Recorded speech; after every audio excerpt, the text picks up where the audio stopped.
Hello everyone and welcome to instant biology by doctor Neela. जैसा कि हम सभी लोग इंतजार कर रहे थे और उम्मीद कर रहे थे कि गेट का रिजल्ट जल्दी से जल्दी अनाउंस हो जाए। बहुत समय से ये अटकलें लग रही थी कि अब आने वाला है, अब आने वाला है, और फाइनली आज गेट का रिजल्ट आ चुका है। जी हाँ, अगर आपने गेट का रिजल्ट अभी तक नहीं देखा है तो आप वेबसाइट पे जा करके अपना लॉगिन पासवर्ड वगैरह डालने के बाद आप चेकआउट कर सकते हैं कि आपका गेट क्वालिफाई हुआ है या नहीं। दो तीन चीजें ध्यान दीजिएगा कि आपका जो कट ऑफ मार्क्स दिया हुआ है कैटेगरी वाइज, और आपके मार्क्स कितने हैं। आपके मार्क्स अगर आपकी कैटेगरी जिसमें आपने अप्लाई किया था उससे ज्यादा है तो आप क्वालिफाइड हैं, अदरवाइज आप क्वालिफाइड नहीं है। रैंक जरूर दी हुई है नीचे, बट उस रैंक का कोई मतलब नहीं है अगर आप क्वालिफाइड नहीं है या आपके मार्क्स जो कट ऑफ मार्क्स हैं उससे ऊपर नहीं गए हैं तो एक तो ये बात हो गई। दूसरी बात, जैसा कि हम एक्सपेक्ट कर रहे थे कि गेट बायोटेक्नोलॉजी का जो अब की बार का कट ऑफ है वो काफी नीचे आ गया है। हमने प्रेडिक्ट भी किया था, लेकिन हमारे प्रेडिक्शन के हिसाब से जो कट ऑफ मार्क्स आने चाहिए थे वो अराउंड 30 आने चाहिए थे, बट वो उससे भी नीचे चले गए। यानी कि जनरल के लिए जो कट ऑफ मार्क्स गए हैं वो 28 गए हुए हैं। तो अब इससे क्या हुआ है कि बहुत सारे स्टूडेंट्स जो हैं उनके मार्क्स जो हैं वो लगभग 28 पॉइंट समथिंग, 29 पॉइंट समथिंग इस तरीके का है।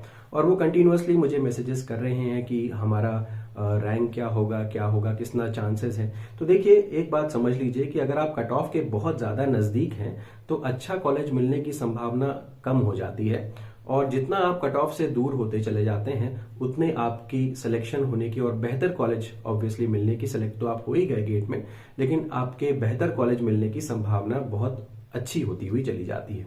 तो इससे आपको खुद एक अंदाजा लग पाएगा कि आपको आपकी रैंक पे क्या कॉलेज मिल सकता है या आप किस कॉलेज में आप जा सकते हैं। फिलहाल जिन लोगों का गेट निकल चुका है वो अपने मार्क्स वगैरह देखें और एनालाइज करने की कोशिश करें कि उनको कौन सा कॉलेज मिल सकता है। लेकिन जिन लोगों का सिलेक्शन नहीं हुआ है उनको मेरी एक ऑनेस्ट एडवाइस है कि गैट बी का एग्जामिनेशन आने वाला है। अगर आपने फॉर्म भरा है तो बिना इधर उधर की बात सोचे हुए आप गैट बी की तैयारियों के ऊपर वापस फोकस कर लीजिए। और जिनका गेट निकल चुका है और उन्होंने गैट बी का फॉर्म भरा हुआ है वो भी बिना कुछ इधर उधर का सोचे आप गैट बी की प्रिपरेशंस में लगे रहिए, क्योंकि यू नेवर नो कि आपका हो सकता है गैट बी के थ्रू आपको बेहतर कॉलेज मिल जाए एज कंपेयर टू गेट, क्योंकि यू नेवर नो कि किस रैंक पे आपको कौन सा कॉलेज मिलेगा। एक अंदाजा भले लगा सकते हैं लेकिन कंफर्म तो नहीं कहा जा सकता। अब इसके बाद क्या होगा, अलग अलग इंस्टीट्यूट्स अपने फॉर्म्स निकालेंगे, आपको फॉर्म्स को भरना है और फिर जैसा जैसा वो करते हैं, इंटरव्यूज के लिए बुलाते हैं या जैसा भी होता है वो आपको उस तरीके से करना है।